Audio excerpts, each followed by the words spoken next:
Moraes fala que surgiu no Brasil uma extrema-direita com sangue nos olhos. É porque agora eles já se assumiram também como partido político, né? Então, Ou seja, bom, posso já falar uma coisa? claro, Assim, quem. Quer dizer, eu sei que ele é o imperador do Brasil, né? Mas eu é. digo, é, com que prerrogativa, pensando em termos legais, tá? Institucionais, se tudo fosse normal, né? Com que prerrogativa o Alexandre de Moraes pode dizer e afirmar ter preocupação com uma ala política? Não é função dele. Se é extrema, se é média, se é centro, se é direita. Meu querido, se tem representatividade, se tem apelo popular, etc e tal, bom, não sendo crime, como não é, né? E nem imoral, qual o problema de existir uma extrema-direita? Ainda que eu acho que isso é um boneco, um espantalho, um boneco de pano, não existe. Quer dizer, existem pessoas malucas, mas são a minoria. A maioria é tipo Huawei, entendeu? São pessoas que querem ver ordem, não querem ver canalice, querem ver as coisas funcionando bem, é meramente isso, né? Que se expressam de maneiras diferentes, mas o sentimento do povo brasileiro é um sentimento conservador, extremamente conservador, que é traduzido pelo Alexandre de Moraes como a extrema-direita. O que seria então a direita? Né? Não, uma pergunta séria. O que seria a direita? É o Alckmin, no Partido Socialista Brasileiro, cantando Internacional Socialista com a foto do Mao Tse Tung no fundo, fazendo parceria com o Lula e sentando com o Foro de São Paulo, junto com os partidos comunistas e ditaduras da América Latina? É isso que é ser a direita? O que é ser a direita? É o Novo, que é um partido liberal sem moral alguma, né? Que tem apenas como centro o aspecto econômico e deixa os seus membros terem a liberdade de tomarem decisões no campo moral? O que é ser uma pessoa de direita para você categorizar o que é extrema-direita? É que a gente sabe que eles não saberiam definir. O extrema ali, no campo da linguagem, é só um qualificativo, né, um adjetivo que você coloca para causar má impressão, para ter um efeito psicológico. Porque, em tese, né, pelo menos é o que se acha popularmente, tudo aquilo que é extremo é ruim. É radical, é extremado, né? É excessivo, hiperbólico. Né? Eu poderia falar um extremo juiz. Né? Não faz sentido. Né? Ou seja, extrema-direita é o quê? Então, se não existe nem direita no Brasil, não tem como existir extrema-direita. Né? Não existe isso no Brasil, de fato. Como uma instituição organizada. Ele fala, uma extrema-direita com sangue nos olhos. O que seria isso?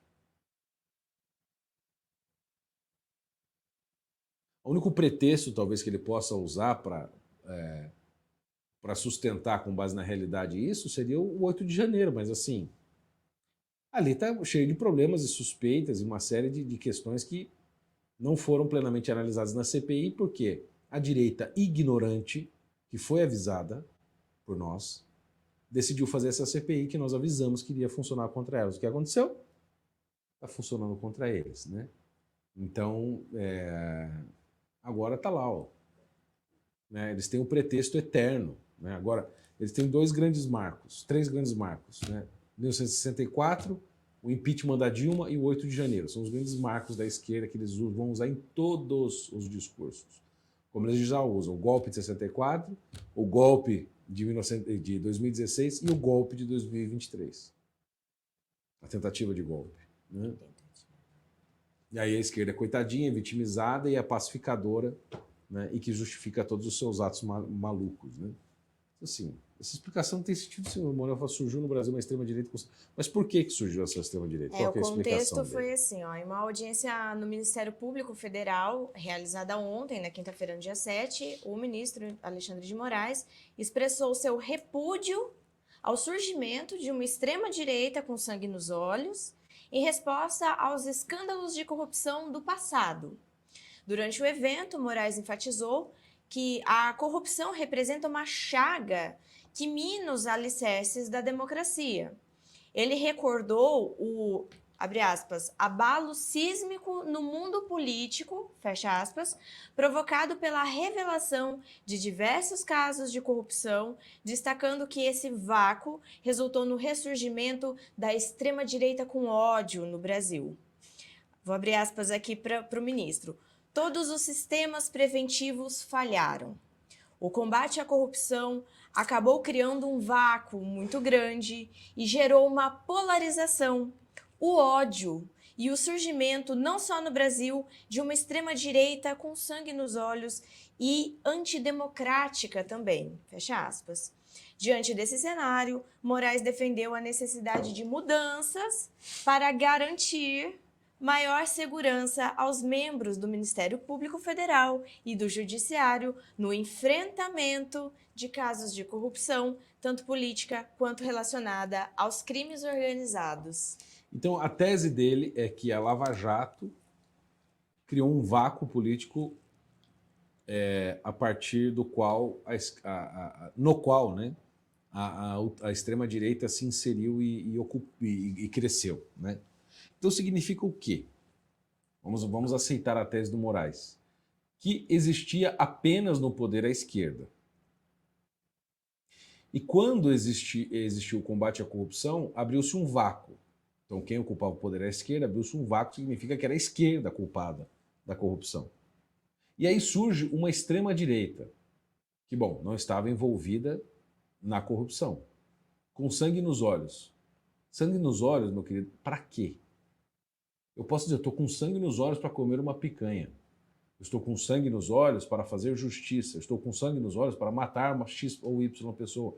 Eu estou com sangue nos olhos para ver este filme maravilhoso de ação. Eu estou com sangue nos olhos para X, Y. Sangue nos olhos, ele necessita de um complemento. Sangue nos olhos para fazer o quê?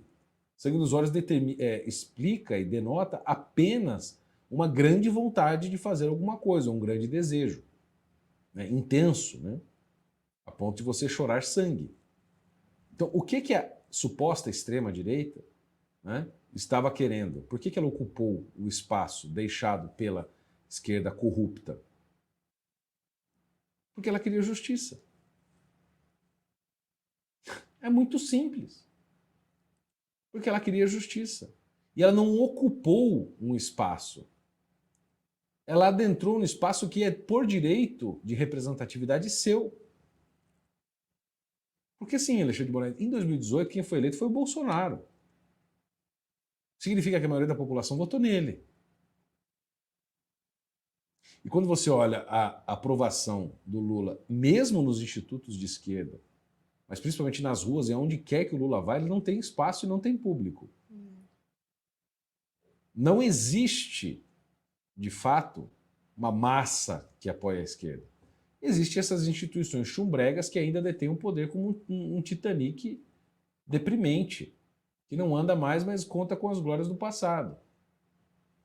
Como esses institutos de pesquisa, a mídia, parte do judiciário, parte do Ministério Público, parte da Defensoria Pública, parte do sistema de polícias, de policiamento, boa parte do Exército, principalmente a cúpula, que sustenta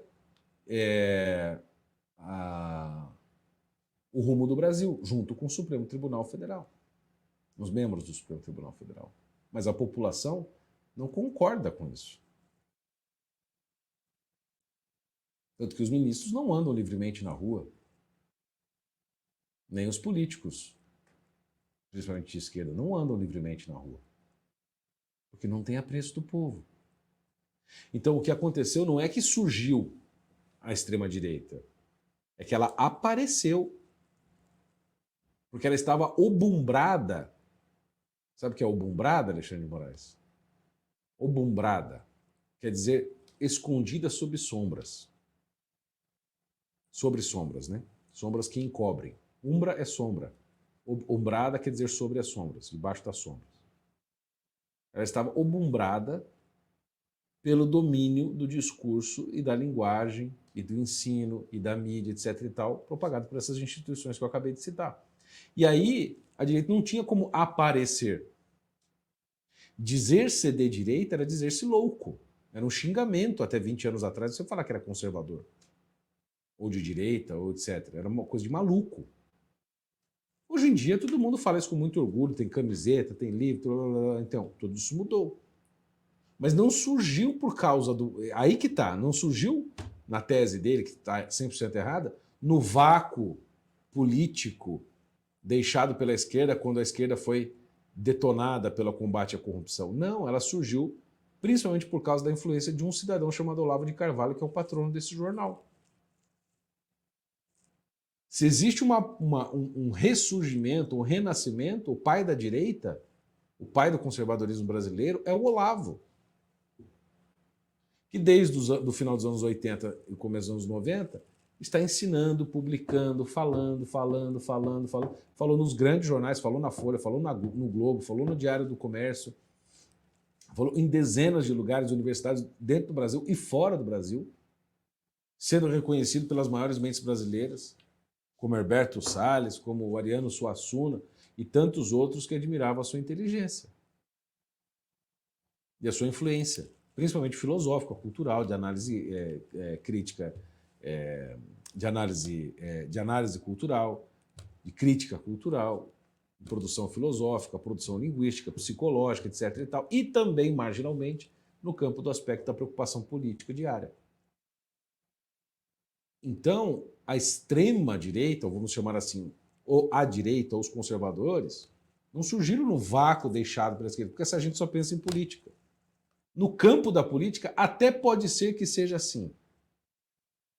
Mas só surge no campo da política aquilo que existe no campo da possibilidade das ideias na cabeça das pessoas. E as ideias só foram colocadas em circulação e entraram na cabeça das pessoas e dando-lhes força, linguagem, vocabulário, etc. e tal, para falarem, porque existia um renascimento intelectual e cultural da direita no Brasil, do conservadorismo, que é o sentimento natural da população, que foi causado pelo Olavo. Então a sua tese, além de burra, está errada, sem fundamento. E só depõe, inclusive, contra a esquerda, porque se existia um poder que depois abriu para deixar um vácuo, e por causa do combate à corrupção, significa que a esquerda é corrupta e que a direita ocupou um lugar em que ela estava. Portanto, a direita é muito melhor, não é corrupta e ocupou um lugar natural de poder, que já existia na população e ela só entrou, ela não se formou do nada. Então você percebe que por trás daquela altivez, daquela fala dura, daquele jeito, né, delegadesco, né, estilo de delegado, não existe farelo intelectual. A tese não se sustenta por 5 minutos, que é o tempo que eu levei para dizer essas coisas. Então, o tutano intelectual do Moraes não resiste. Então, é óbvio que o Moraes sabe que isso aqui não é verdade. Mas é um discurso ideológico justificador das medidas que ele vem tomando nos últimos tempos, para sustentar a narrativa de criminalização da direita para torná-la talvez tão ruim ou pior do que o próprio nazismo no Brasil, né? Para não permitir que a direita exista. Então tudo que é de direita é extremo, né? Enquanto o PT é tratado pela mídia como centro-direita, é um país de insanidade total que perdeu completamente o senso de crítica da própria realidade. É a democracia relativa, não é mais a justiça, mas a injustiça. Não, nós vamos suspender a liberdade de expressão apenas até o fim das eleições. Lembra, Carmen Lúcia? Sim. Até o final das eleições a gente abre a sessão. Meu filho, posso dizer um palavrão aqui? Bom. Piroca não tem ombro. Pensei exatamente. Complicado. É curioso, né, que justamente uma fala recorrente do Jair Bolsonaro era: me chama de corrupto, né? Então, se foi realmente essa polarização, não podiam, né? Não podiam. E até hoje estão tentando, na verdade, exato, não é? Exato. E aí, ontem... Caçaram o cara porque ele fez uma reunião, né? Apenas mostrando, olha, temos um sistema eleitoral, ele se dá dessa maneira, venham conhecer. Não, e com notícias dos jornais da esquerda. Dos jornais, exatamente. Ontem, em uma comissão na Câmara, o desembargador aposentado, né, o Sebastião Coelho, acabou chamando o ministro de ditador, sádico e cínico. Eu estou comentando isso porque dentro dessa notícia, né, a gente também viu que Foram chamadas manifestações para o dia 10, então, dessa extrema direita raivosa, com sangue nos olhos, com ódio, não é? Então, está sendo feita essa chamada Sebastião aí. Coelho já, ele que se cuide, hein? Não, ele está sempre também dizendo que o rei está nu, né? Aqui Não, já... não, ele tá na mira. É. Em breve ele vai estar usando tornozeleira. Não. Manifestações dia 10, então, eu não sei... Estou falando o que vai acontecer. Estou falando. E o Perseguição membro não é difícil. caçaram a doutora Ludmilla, o doutor, agora o desembargador aposentado, é o próximo. Inclusive, até acho que é capaz deles tirarem a aposentadoria dele. O método da esquerda é sempre tirar os meios de sustento para acabar, literalmente matar a pessoa de fome, como foi feito com o Alan, né? Quase conseguiram. Então, assim, a possibilidade disso acontecer com o desembargador Sebastião, que esbanja a coragem, né? Não sei se talvez temeridade nesse momento, né? É bem possível que aconteça. O bicho fala, hein? Ele fala. Ele falou Impressionante. ele falou em plenário. Então. E de frente para os juízes, que são os mais detestados do país. Ele falou na cara do STF, né? Falou. Então. Quando defendia, né, presos do 8 de janeiro.